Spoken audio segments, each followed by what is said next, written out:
Mr. Hahn, do you think your life has been more difficult because you're gay? You mean like being harassed and stuff? There were a couple guys in junior high, I guess. They called me a fag. Was it traumatic?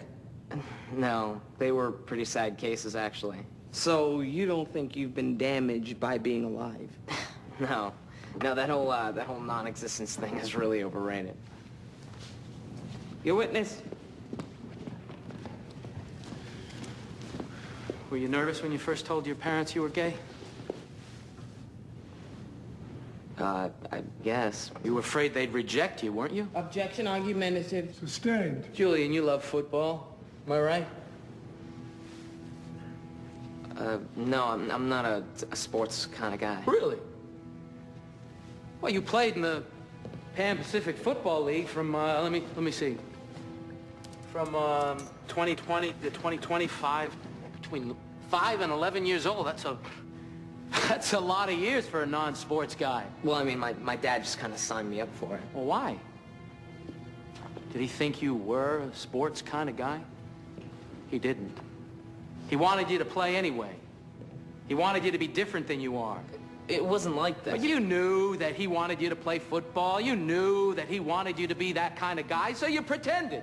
Because you wanted so badly to make him happy. Objection, completely speculative. Sustained. Mr. Summers, get it together.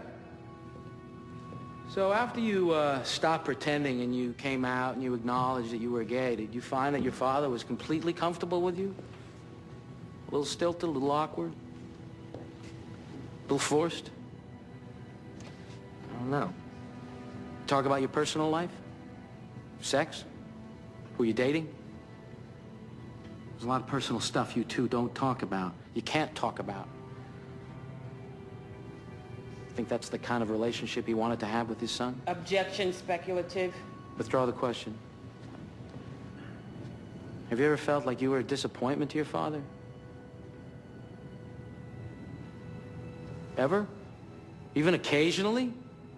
Has anyone in this courtroom ever felt like he did not disappoint his father at some time? Or do you just refuse to answer?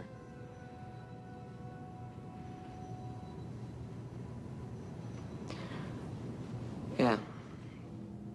Yeah, I do think he was disappointed. I could see it in his face. Look,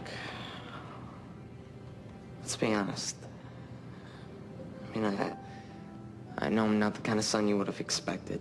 I know you'd never admit it, but in your heart, I'm not the kind of son you would have hoped for.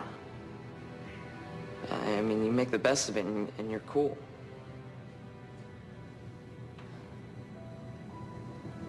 If you had known before I was born that I was going to be gay,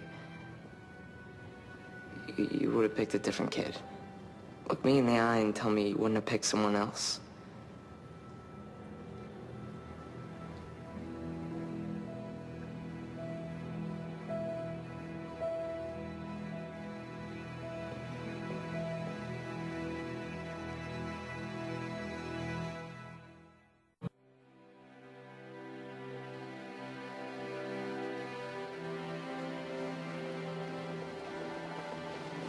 They want you back on the stand. Why do they need me again? Because it now appears the witness wasn't entirely truthful before. I'm going to allow it, Mr. Summers, but be brief. Mr. Hahn, I'm reminding you that you're still under oath. We'll be brief, Your Honor. Mr. Hahn, do you acknowledge that you are not completely comfortable with the fact that your son is gay? That it has been at times difficult for you and for him?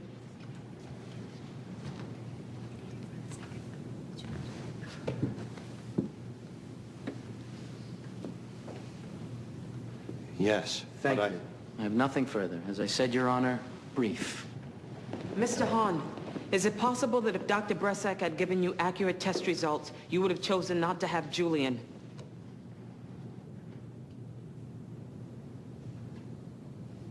It's possible.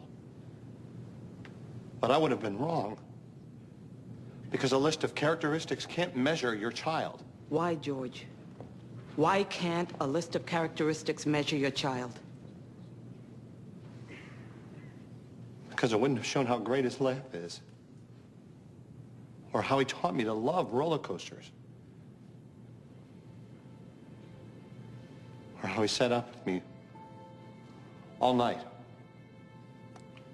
when my father died.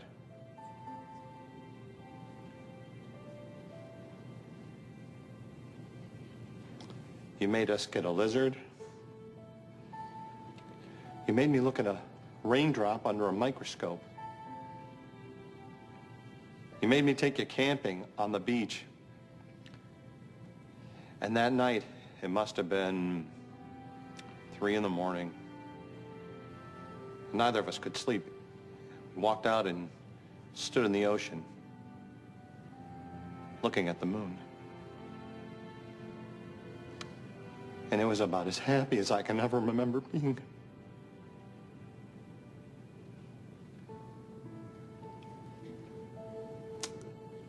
Julian, kiddo, if you're not what I expected, well, maybe it's because I just didn't have enough imagination to dream you up.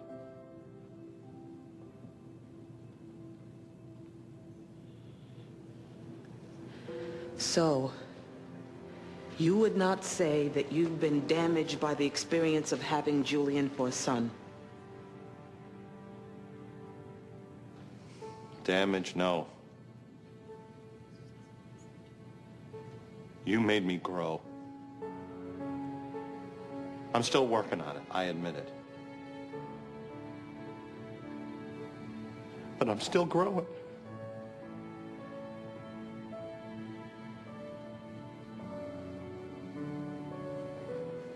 Nothing further.